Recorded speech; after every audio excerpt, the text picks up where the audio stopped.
खुशहाल नगर नाम का एक शांत और सुंदर गांव था, पर वहां के लोग बेहद गरीब थे। उसी गांव में केशव नाम का एक लड़का अपनी माँ रेवती के साथ रहता था। कई साल पहले उसके पिता जंगल में लकड़ी काटने गए थे और फिर कभी लौटकर वापस नहीं आए। इसी वजह से गांव के लोग जंगल से डरते थे। शाम का समय था। घर में हल्की हल्की हवा चल रही थी। रसोई में रेवती चूल्हे पर खाना बना रही थी और केशव एक कोने में बैठा किसी पुरानी पोटली को घूर रहा था। यह वही पोटली थी जिसे उसकी माँ वर्षों से छुपा कर रखती थी। आज केशव का धैर्य टूट चुका था। माँ, आप कब तक मुझे इन चीजों से दूर रखेंगी? आखिर आप मुझे पिताजी की ये पोटली देखने क्यों नहीं देती? रेवती खाना बनाते बनाते अचानक रुक जाती है। उसकी सांसें भारी हो जाती हैं। यह सवाल कई सालों से उसके दिल में दर्द की तरह चुभा था। कहा ना बेटा, इन बातों को जानने की तुम्हें कोई जरूरत नहीं। ये सब पुरानी बातें हैं। जाओ बाहर जाकर पानी भर लाओ। रेवती के हाथ कांपने लगते हैं। उसने कभी नहीं सोचा था कि केशव इतना जिद करेगा। केशव,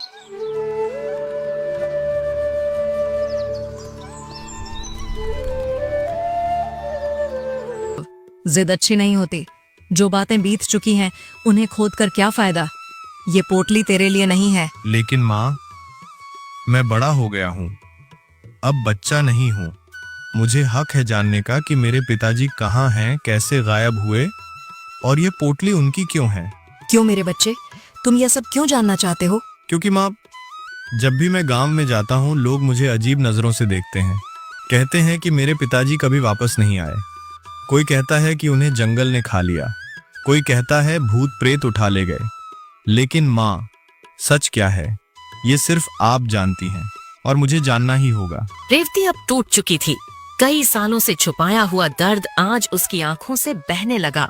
बेटा, तेरे पिताजी और गांव के दूसरे लोग लकड़ियां काटने जंगल गए थे। वो आखिरी दिन था जब मैंने उन्हें देखा। वो हंसते हुए बोले थे, आज थोड़ा जल्दी लौट आऊंगा रेवती। और वो वापस क्यों नहीं आए? कोई नहीं जानता बेटा। जो उन्हें ढूंढने गए वो भी नहीं लौटे। जंगल में क्या हुआ, कैसे हुआ, किसी को नहीं पता। बस नदी किनारे ये पोटली और ये कुल्हाड़ी मिली थी। रेवती पोटली खोलती है। धूल भरी कुल्हाड़ी चमकती है।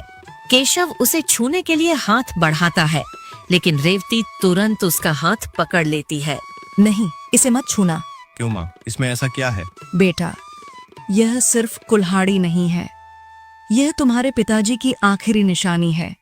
हर दिन मैं इसी को देखकर खुद को संभालती हूँ, क्योंकि इसके बाद मेरे पास उनसे जुड़ा कुछ भी नहीं है। माँ, अगर इतना ही दर्द है तो मुझे बताओ ना कि मैं क्या करूं। मैं अपनी आंखों के सामने आपको टूटते नहीं देख सकता। अगर पिताजी कहीं जिंदा हैं तो मैं उन्हें ढूंढ कर लाऊंगा। नहीं, तुम जंगल नहीं जाओगे। मैं तुम्हें नहीं खो सकती। मेरे लिए तुम ही मेरे संसार हो। माँ, आपने इतने साल अकेले गुजारे, अब मैं बड़ा हो गया हूँ, और अगर पिताजी सच में कहीं फंसे हैं तो क्या मुझे उन्हें बचाना नहीं चाहिए? लेकिन बेटा, वही जंगल, वही रास्ता, वही खतरा। माँ, मैं डरता नहीं हूँ और मैं वादा करता हूँ पिताजी को ढूंढ कर ही लौटूंगा। रेवती अपनी आंखें बंद कर लेती है। उसका दिल चीखता है पर आवाज नहीं निकलती। वह जानती है कि अब केशव को रोकना मुश्किल है। बेटा, अगर तू इतना ही अड़ा है तो भगवान तुझे सुरक्षित रखे। पर एक बात याद रखना, जंगल वैसा नहीं है जैसा दिखता है।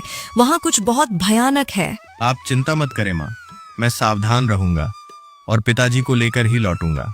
केशव की आंखों में उम्मीद थी और रेवती की आंखों में डर, लेकिन यह तो बस शुरुआत थी। दोपहर का समय था। घर की मिट्टी की दीवारों पर धूप आधी चढ़ी थी। रेवती घर के एक कोने में झाड़ू लगा रही थी और पास ही लकड़ी की पुरानी संदूक पड़ी थी। वही संदूक जिसमें पोटली हमेशा रखी रहती थी। केशव कई दिनों से कुछ नोटिस कर रहा था और आज उसका सब्र टूट चुका था। माँ, तुम रोज इस संदूक को ताला क्यों लगाती हो? आखिर क्या है इसमें जो मुझे देखने नहीं देती? मुझे पिताजी की चीजों को हाथ लगाने में क्या दिक्कत है? कितनी बार कहा है केशव, ये सब चीजें तेरी भलाई के लिए छुपाई हैं। हर बात जानना जरूरी नहीं होता। रेवती मुड़कर फिर काम में लगने लगी, जैसे बात टाल रही हो, लेकिन केशव की आंखों में इस बार अजीब सी आग थी। नहीं माँ, आज मैं ये सब देखकर ही रहूंगा। हर बात पर चुप करवा देती हो। पिताजी के बारे में कोई भी बात नहीं बताती। लोग गांव में कुछ कुछ बातें कहते हैं, क्या वो सब सच है? कौन सी बातें सुनी तूने? किसने क्या कहा तुझसे? गांव वाले कहते हैं जंगल में कुछ अजीब होता है माँ। जंगल में गए लोग वापस नहीं आते। क्या क्या पिताजी के साथ भी ऐसा ही हुआ? रेवती के हाथ कांप गए।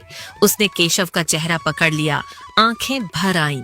बेटा, सच ये है कि तेरे पिताजी और गांव के कुछ लोग एक दिन जंगल में लकड़ियां काटने गए थे, पर उस रात के बाद किसी ने उन्हें कभी नहीं देखा। और जो लोग उन्हें ढूंढने गए थे उनका क्या हुआ? वो भी नहीं लौटे केशव, कोई भी नहीं। बस उनकी टूटी हुई चीजें मिली।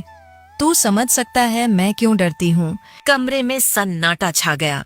सिर्फ बाहर से हवा की सरसराहट आ रही थी, लेकिन केशव की नजर उस पोटली पर अटक गई थी। तो फिर इस पोटली में क्या है माँ? तुम इसे मुझसे क्यों छुपाती रही? हाँ, ये तेरे पिताजी की आखिरी निशानी है। जंगल के पास नदी के किनारे मिली थी, बस ये, और वो भीगा हुआ खून का दाग। रेवती ने कांपते हाथों से पोटली खोली। अंदर एक पुरानी भारी लोहे की कुल्हाड़ी चमक रही थी, पर उसकी धार पर सूखा हुआ लाल दाग था। तो ये पिताजी की कुल्हाड़ी। माँ, अगर ये मिली तो पिताजी भी कहीं? नहीं केशव, बस यही मिला था और वही आखिरी उम्मीद थी। मैंने हर जगह ढूंढा, हर मंदिर में मन्नत मांगी, पर कुछ नहीं मिला। माँ, मैं पिताजी को ढूंढूंगा। जो भी सच है मुझे जानना ही होगा। मैं डर कर नहीं जी सकता। नहीं, मैं तुझे दूसरा कोई नहीं खो सकती। वादा कर कि तू जंगल नहीं जाएगा। रेवती के चेहरे पर डर था, चिंता थी, मानो उसे जंगल का वो भयानक रहस्य अच्छी तरह पता हो। लेकिन केशव की आंखों में डर से ज्यादा पिताजी को ढूंढने की आग थी। रात धीरे धीरे गांव पर उतर चुकी थी। आसमान में काले बादल तैर रहे थे और दूर कहीं से सियारों की आवाजें सुनाई दे रही थीं। केशव घर के बाहर खड़ा था, हाथ में वही पुरानी कुल्हाड़ी जो उसे पोटली में मिली थी। उसकी आंखों में एक ही सवाल था, जंगल में आखिर हुआ क्या था? हवा में अजीब सी कंपी थी, मानो पूरी दुनिया उसे जंगल की तरफ धकेल रही हो, या शायद चेतावनी दे रही हो। केशव, इतने रात को बाहर क्या कर रहा है? अंदर आजा बेटा। माँ, पिताजी इसी राह से जंगल जाते थे ना? हाँ, पर तू क्यों पूछ रहा है? कहीं फिर से? माँ, मैं बस ये सोच रहा था कि अगर वो रात को गए थे तो उन्हें डर नहीं लगा होगा। रेवती के चेहरे पर चिंता और घबराहट साफ दिखाई दे रही थी। वो जानती थी कि केशव का मन कहीं और ही भटक रहा है। केशव, मुझे तेरी आंखों में वो जिद दिख रही है। मैं जानती हूँ तू क्या सोच रहा है, पर जंगल जाना मत। वो जगह सुरक्षित नहीं है। माँ, मैं सिर्फ सच जानना चाहता हूँ। क्या पता पिताजी कहीं फंसे हों, जिंदा हों। बेटा, सच हमेशा अच्छा नहीं होता। कभी कभी वो इंसान को तोड़ देता है। मैं तुझे उसी अंधेरे में नहीं धकेल सकती जहाँ से तेरे पिताजी नहीं लौटे। रेवती की बातें हवा में तैरती रहीं, पर केशव का दिल अब किसी और दिशा में खींच रहा था, जंगल की तरफ। अचानक दूर से एक अजीब सी आवाज आई। हूँ, खड़ खड़ खड़। ऐसी आवाज जो इंसान की नहीं थी, जानवर की भी नहीं, कुछ अलग। माँ, ये कैसी आवाज थी? अंदर आजा, अभी के अभी। ये वही आवाज है जो मैंने उस रात सुनी थी, जिस रात। केशव की रीढ़ में एक ठंडी सिहरन दौड़ गई। उसने दूर अंधेरे की तरफ देखा, जहां जंगल का रास्ता शुरू होता था। वहां पर जैसे कोई परछाई हिल रही थी, या शायद हवा का धोखा, पर उसे महसूस हुआ कि कोई उसे घूर रहा है। माँ, क्या पिताजी की आखिरी रात को भी ऐसी ही आवाज आई थी? हाँ, ठीक ऐसी ही। और उसी के बाद तुम्हारे पिताजी कभी लौट कर नहीं आए। एक पल के लिए माँ बेटे दोनों खामोश हो गए। हवा ने फिर सीटी बजाई। कुल्हाड़ी पर चांदनी की हल्की चमक पड़ी और केशव को ऐसा लगा मानो उसका नाम पुकारा जा रहा हो। केशव। माँ, तुमने मुझे बुलाया? नहीं तो केशव, मैंने तो कुछ नहीं कहा। अब केशव को यकीन हो गया, जंगल में बाकुछलमा है, कुछ ऐसा जो इंसानों को आवाज देता है, उन्हें अपने पास खींचता है और फिर वापस कभी नहीं भेजता। लेकिन केशव ने फैसला कर लिया था, वो इस आवाज के पीछे का सच जरूर जानेगा।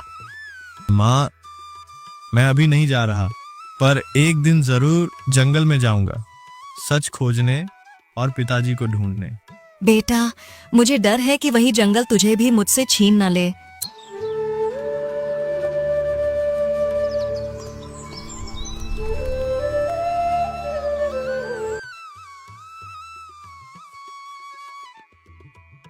केशव, ओ केशव, जल्दी आजा भाई, आज मजा आ जाएगा।